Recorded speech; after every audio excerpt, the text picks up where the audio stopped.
Good morning বন্ধুরা, welcome back to my channel. আমি মহানগরী কলকাতা থেকে তোমাদের বন্ধু সঞ্চিতা নিয়ে চলে এসেছি আমার ডেইলি ব্লগ চ্যানেল সঞ্চিতা সঞ্চয় নিয়ে। আশা করছি তোমরা দেশে ও দেশের বাইরে যে যেই প্রান্ত থেকে আমার এই ভিডিওটা দেখছো সবাই ভালো আছো, সুস্থ আছো আর সাবধানেও আছো। আমরাও মোটামুটি ভালো আছি। আজকে কিন্তু সোমবার আর আজকে হচ্ছে ফলহারিণী অমাবস্যা, তাই সকালবেলা উঠে পড়েছি একদম, এখন 5টা বাজেনি। আর তোমাদের সঙ্গে শেয়ার করছি, দেখো সকালের আকাশটা কত সুন্দর লাগছে।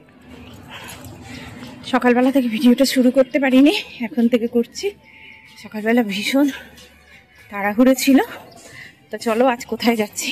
আজকে ফলহারিণী অমাবস্যা, তাই জন্য আজকে যাচ্ছি মায়ের বাড়ি বাগবাজার। চলো, স্টেশনে দাঁড়িয়ে আছি এখন। আমি ট্রেন আছে 9টা 20-তে। যেহেতু আমাদের সকালবেলা তাড়াহুড়ো ছিল খুব বেরোনো, তাই জন্য সকালের কাজগুলো আর তোমাদের সঙ্গে শেয়ার করতে পারলাম না। রাত্রি থেকেই অর্ধেক কাজ করে রেখেছিলাম, আর ওর বাবার জন্য একটুখানি খাবার করে দিয়েই তাড়াতাড়ি চলে এসেছি, কারণ ট্রেনের টাইম। আর এই দেখো আমরা আজকে এসেছি বাগবাজারে মায়ের বাড়ি, সারদা মায়ের বাড়ি। তা গিয়ে দেখলাম প্রচণ্ড ভিড়, লাইনে তো দাঁড়িয়েছিলাম মাকে দর্শন করবার জন্য। আর যেহেতু আমরা 10টার মধ্যে ঢুকে গেছি, আর একটা কি জানো বন্ধু, আমাদের কিন্তু এই মাঝেরহাট থেকে, মানে বেহালা মাঝেরহাট স্টেশন থেকে আমাদের বিবাদীবাগের ট্রেন যায়। এই ট্রেনটায় এলে কিন্তু মায়ের বাড়িতে আসা খুব সুবিধা হয় আমাদের। আগে আসতাম শোভাবাজার হয়ে মেট্রো ধরে, কিন্তু এখন এই আমাদের মাঝেরহাট থেকে যেহেতু ট্রেন আছে, সেহেতু ওই ট্রেনে করেই আমরা এখন আসি মায়ের বাড়িতে। আর মায়ের কাছে দেখো দর্শন করে একটু সরে গেলাম, কারণ বেশিক্ষণ ওখানে দাঁড়াতে দিচ্ছিল না। তারপরে আবার 12টা বাজতে 5 মিনিট বাকিতে মায়ের ঘর খুললো, এবং সেখান থেকে যখন ভোগ নিয়ে যাচ্ছিল, সেই মায়ের ভোগ দর্শনটাও আমরা করে নিলাম। আর তোমাদেরকেও দর্শন করিয়ে দিলাম। দরকার হয় তোমরা যদি না দেখে থাকো তাহলে আরেকবার কিন্তু আমার ভিডিওতে দেখে নিতে পারো। তাই দেখো দাঁড়িয়ে আছি। আজকে কিন্তু আমাদের কুপন দিয়েছে, যেহেতু তাড়াতাড়ি এসেছি আর মায়ের বাড়িতে 10:30টার মধ্যে কুপন দেওয়া হয়ে যায়, তাই জন্য আমরা কুপন নিয়েছিলাম। কিন্তু আজকে মায়ের বাড়িতে বসিয়ে খাওয়ায়নি, আজকে কিন্তু আমাদের প্রত্যেকের হাতে হাতে প্রসাদ দিয়েছে কন্টেনারে করে। তো আমরা সেখান থেকে, এত বৃষ্টি হচ্ছিল ওখানে যে কি বলবো, তাই জন্য আমরা আজকে চলে যাচ্ছি মায়ের বাড়ি থেকে একটু অন্যরকম জায়গায়। যেহেতু মায়ের বাড়ির সামনে প্রচণ্ড বৃষ্টি হচ্ছিল আর আমরা একদম বেরোতে পারিনি, যেন একদম দাঁড়িয়ে বৃষ্টি হচ্ছিল, তাই জন্য আমরা চলে এলাম শোভাবাজার আহিরিটোলা স্টেশনের কাছে একটা ভূতনাথজির মন্দির আছে, সেই মন্দিরটা দেখতে চলে এলাম। কিন্তু দুপুরবেলা যেহেতু ওখানে কিন্তু ভিতরে এই গেটটা খোলা থাকে না, সব বাইরে থেকেই পুজো দিচ্ছে। আর আমরাও অমনি বাইরে থেকে একটু ভূতনাথজির মন্দিরটা দেখে নিলাম। আর ভিতরে ঢুকেছিলাম, কিন্তু সেরকম কিছুই দেখা যাচ্ছে না বলে তোমাদের সঙ্গে আর শেয়ার করলাম না, তাই বাইরে থেকে দেখে নিলাম। আর এই দেখো ভূতনাথজির মন্দিরের পাশেই কিন্তু কবিগুরু রবীন্দ্রনাথ ঠাকুরের সমাধি প্রাঙ্গণ আছে। তা আমরা ভাবলাম এখানেও একটুখানি চলে যাই। আর বন্ধুরা, তোমাদের সঙ্গে আরেকটা জিনিস শেয়ার করিনি, এই ভূতনাথজির মন্দিরের অপোজিটেই একটা গলি আছে, সেইটা দিয়ে গিয়ে আর একটা শিব মন্দির আছে, কিন্তু সেই শিব মন্দিরটাও বন্ধ ছিল বলে তোমাদের দেখাতে পারলাম না। আর এই দেখো রবি ঠাকুরের যে সমাধি প্রাঙ্গণ আছে, সেই সমাধি প্রাঙ্গণটা কত সুন্দর করে করা। আর আমি কিন্তু জানো তো অনেকবার মায়ের বাড়িতে এসেছি, কিন্তু এই যে রবি ঠাকুরের সমাধি প্রাঙ্গণটা আছে এটা কিন্তু আমি জানতাম না জানো। তা সেই জন্য এখানেও একটুখানি ঘুরে দেখে নিচ্ছি। দেখো কত সুন্দর লাগছে, এখানে একটা মঞ্চও করা আছে। আর সেখানে কিন্তু যতদূর সম্ভব রবি ঠাকুরের মানে তিরোধান দিবসে মনে হচ্ছে আমার এখানে কোনো অনুষ্ঠান হয়। আমি কোনো দিন আসিনি, তাই জন্য জানি না। তা তোমাদের যদি কারো জানা থেকে থাকে তাহলে কিন্তু তোমরা আমাকে জানাতে পারো বা বলতে পারো। কেউ যদি এখানে এসে পার্টিসিপেট করে থাকো তাহলে কিন্তু আমাকে অবশ্যই কমেন্ট করে জানিও। তো চলো এবার দেখাচ্ছি সমাধিস্থলটা কীরকম। এই দেখো কত সুন্দর করে, ঠিক বাঁকুড়ার টেরাকোটার যে স্টাইল, সেই রকম কিন্তু একটা স্টাইলে এই সমাধি স্থলটা করা। আর দেখতে খুব সুন্দর লাগছিল, যেন মনে হচ্ছিল একটা মন্দির। আর যেহেতু এটা একদম গঙ্গার ধারে, সেটা কিন্তু খুব সুন্দর লাগছিল যেন। আমরা বেশ কিছুক্ষণ গঙ্গার ধারে দাঁড়ালাম আর গঙ্গার ধারে দেখছিলাম, জানো তো এত সুন্দর লাগছিল যে কি বলবো তোমাদের। তারপরে ওখান থেকে বেরিয়ে এলাম, বেরিয়ে এসে তখনও কিন্তু বৃষ্টি থামেনি। ওখানে আমরা দেখলাম ছাতা নিয়ে আর কতক্ষণ ঘুরবো বলো, আর সারাদিন কিন্তু প্রচণ্ড ভিজে গিয়েছিলাম।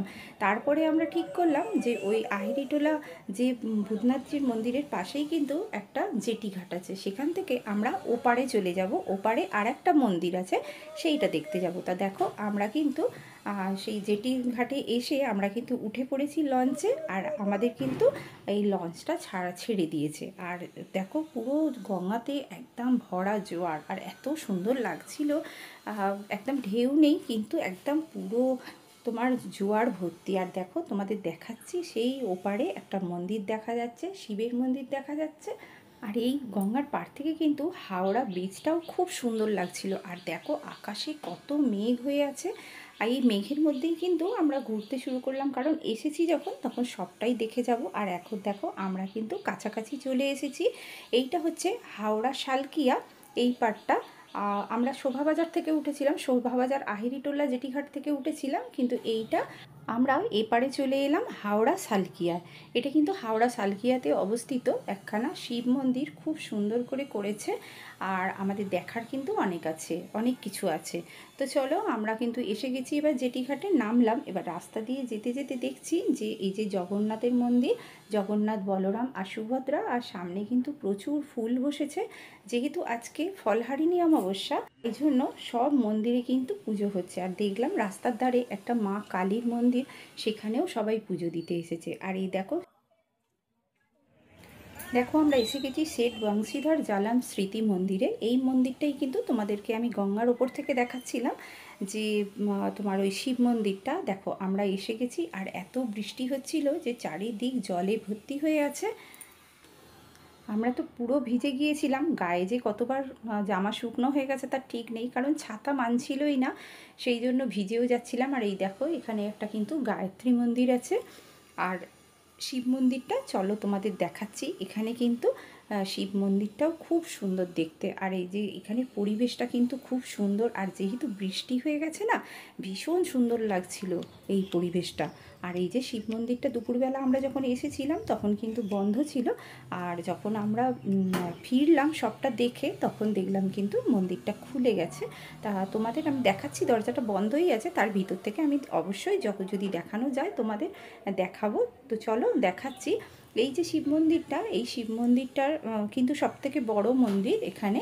আর এর অপোজিটে আছে আর একটা জায়গা করে রেখেছে ওরা, সেখানেও কিন্তু অনেক কিছু দেখার আছে। এই দেখো এই শিবটা কিন্তু আমরা দেখছিলাম, মানে তোমাদের দেখাচ্ছিলাম আর কি, ওই লঞ্চের ভিতর থেকে। আর এটা কিন্তু অপোজিটে আর একটা করে রেখেছে, এই অপোজিটেরটাই কিন্তু আমরা এবার আস্তে আস্তে চলে আসছি। আর এইটা দেখো কি সুন্দর, এখানটা এই কার্পেটের মতো বেছানো, আর এই যে শিব মন্দিরটাও খুব সুন্দর লাগছে।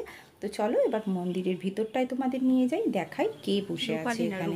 এই দেখো দরজা বন্ধ, তাই জন্য আমি কি করলাম বলো তো, এই সাইড থেকে একটুখানি ওই ক্যামেরাটা নিয়ে দেখতে চাইলাম যে কোথায় বাবা বসে আছে। এই দেখো বাবা বসে আছেন, রূপো দিয়ে পুরো বাঁধানো, আর পুরো গোলাপ ফুল দিয়ে পুজো দিয়েছে, কি সুন্দর অপূর্ব দেখতে লাগছে। ওই জন্যই বলে সত্যম শিবম সুন্দরম, সত্যি শিব সুন্দর। তাই জন্য শিব ঠাকুরটাকে দেখেই আমরা চলে এলাম এদিকে। আর এই দেখো গায়ত্রী মন্দির, এটা এর ভিতরে কিন্তু অনেকগুলো শিব মন্দির আছে, সেই শিব মন্দিরগুলো তোমাকে দেখাই চলো। তো চলো বন্ধুরা, আমার সঙ্গে এতক্ষণ যারা আছো তাদের অসংখ্য ধন্যবাদ আমার ভিডিওটা সম্পূর্ণ দেখার জন্য, আর আমার সঙ্গে এখনও আছো বলে। আর তোমাদের যদি আমার ভিডিওটা আজকে ভালো লেগে থাকে আর এগুলো দেখতে তোমাদের ভালো লেগে থাকে, তাহলে কিন্তু অবশ্যই আমাকে একটা লাইক ও কমেন্ট করে আমার সঙ্গে থেকো। আর যারা এখনও পর্যন্ত সাবস্ক্রাইব করোনি, তাহলে তারা কিন্তু সাবস্ক্রাইব করে আমার পরিবারে থেকে যেতে পারো, আমার সঙ্গে থেকে যেতে পারো, যদি অবশ্যই তোমাদের আমার পরিবারটাকে পছন্দ হয় আর আমাকে যদি তোমাদের ভালো লেগে থাকে, তাহলে অবশ্যই। দেখো বন্ধুরা, তোমাদের কিন্তু আমি এই শিব মন্দিরগুলো এক এক করে দেখাচ্ছি, আর তার কিন্তু নামগুলোও দেখাচ্ছি। এখানে কিন্তু দ্বাদশ শিব মন্দির আছে, আর এখানে প্রত্যেকটা শিবের নাম দিয়ে কিন্তু এখানে মন্দিরগুলো করা। আমাদের সারা ভারতবর্ষ জুড়ে যে পূর্ব পশ্চিম উত্তর দক্ষিণ মিলে যতগুলো শিবের মন্দির আছে, আমি এখানে দেখলাম সবকটাই কিন্তু শিবের মন্দির এখানে করা আছে। আর খুব ছোট জায়গার মধ্যে একটা পার্কের মতো করা, সেখানে কিন্তু ভীষণ সুন্দর লাগছিল। বন্ধুরা, তোমরা যদি এর কাছাকাছি থাকো হাওড়া জেলার, বা যদি এই শ্যামবাজারের কাছাকাছি তোমরা কেউ থাকো, তাহলে কিন্তু একদিন অবশ্যই বেরিয়ে পড়ো, আর বেরিয়ে পড়ে কিন্তু এইটা দেখে এসো। এই মন্দিরটা ভীষণ ভালো লাগবে, ভীষণ সুন্দর লাগবে। আর এখানে এত সুন্দর ভিউ পয়েন্ট, যেহেতু গঙ্গার ধার, সেহেতু এত সুন্দর ভিউ পয়েন্ট, তোমাদের কিন্তু ছবিও খুব ভালো হবে। যে এখন তো জানো তো, আমরা একটু ছবি তোলার দিকে ন্যাকটাই আমাদের বেশি থাকে, কারণ যেহেতু প্রত্যেকের হাতে এখন মোবাইল, আর প্রত্যেকেই আমরা কন্টেন্ট ক্রিয়েটার, সেই জন্য কিন্তু আমাদের কি বলতো, একটা বেশ ভালো জায়গা এটা, যে ছবি তোলার জন্য বা বেশ ভিডিও করার জন্য খুব ভালো জায়গা।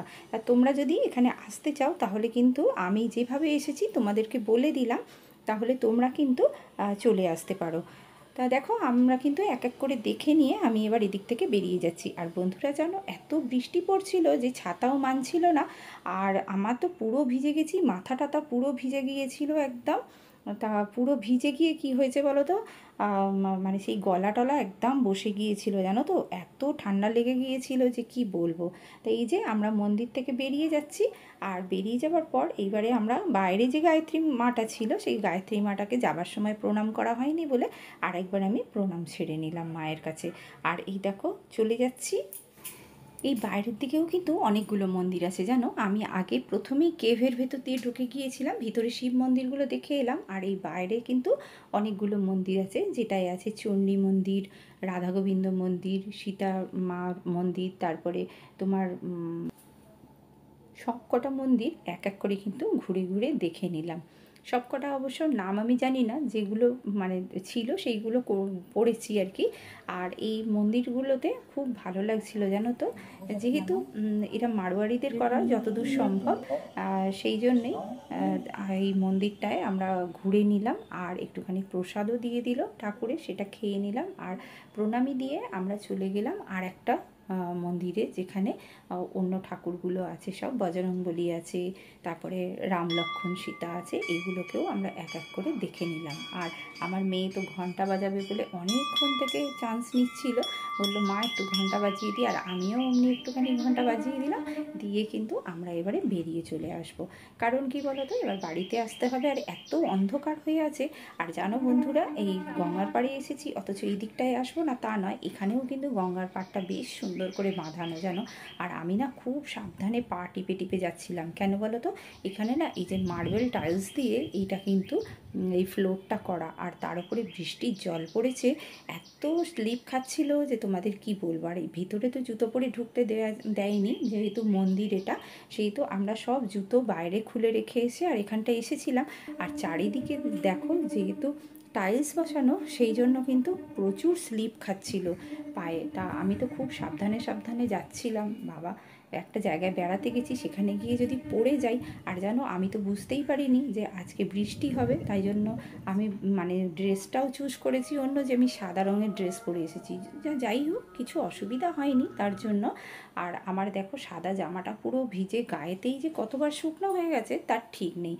আর এইখানে একটা এই যে গাছ আছে, এই গাছের গোড়ায় যত শিব মন্দির আছে, আর তার সঙ্গে আর একটা ভিতরে বট গাছ আছে, সেখানে দেখলাম যত মারোয়ারি বউরা সব ওখানে সুতো বাঁধছে আর সব সিঁদুর পরে ওখানে কিন্তু পুজো দিচ্ছে। তো আমরা এখানের মন্দিরটা দেখে কিন্তু এবারে বেরিয়ে আসব, কারণ বাড়ি যেতে হবে, সেই জন্য আমরা কিন্তু এখানে একটুখানি দেখে আর বেরিয়ে এলাম। কারণ আমাদের ট্রেনের টাইম আছে, কারণ জানো বন্ধুরা, যেভাবে আমরা গিয়েছিলাম সেইভাবে তো আমাদের আবার ফিরতে হবে, তাই জন্য আমরা আবার লঞ্চ ঘাটে চলে এলাম। আর লঞ্চ ঘাট থেকে লঞ্চে উঠে আমরা এসে নামলাম আবার শোভাবাজার আহিরিটোলা জেটি ঘাটে। আর সেইখানে এসে আমরা এখানে এসে নামলাম প্রায় 5টা থেকে 5:30। আর ওখানে আমাদের ট্রেনের টাইম ছিল 6:24। একটা শোভাবাজার আহিরিটোলা থেকে একটা ট্রেন আছে 6:24, আর তার আগে ছিল 3:30। 3:30 ট্রেনটা তো আমরা ধরিনি, ধরেছি 6:24 ট্রেনটায় ধরে আমরা এবারে বাড়িতে ফিরলাম। তখন বেশ অন্ধকার হয়ে গেছে। আর কলকাতা শহরটা কত সুন্দর লাগছে দেখো, আর ভীষণ ভালো লাগছে আমার, তাই জন্য তোমাদের সঙ্গে শেয়ার করলাম। আর আজকের ভিডিওটা তোমাদের কেমন লাগলো অবশ্যই আমাকে কমেন্ট করে জানাবে। আর যে সমস্ত বন্ধুরা নতুন এসেছো, তাদের যদি ভালো লেগে থাকে আজকের ভিডিওটা, তাহলে অবশ্যই আমাকে একটা লাইক, কমেন্ট ও সাবস্ক্রাইব করে আমার পরিবারে থেকে যেও। তা আজ এই পর্যন্তই রাখছি, দেখা হচ্ছে আর একটা নতুন ভিডিওয়। ততক্ষণ সবাই ভালো থেকো, টাটা।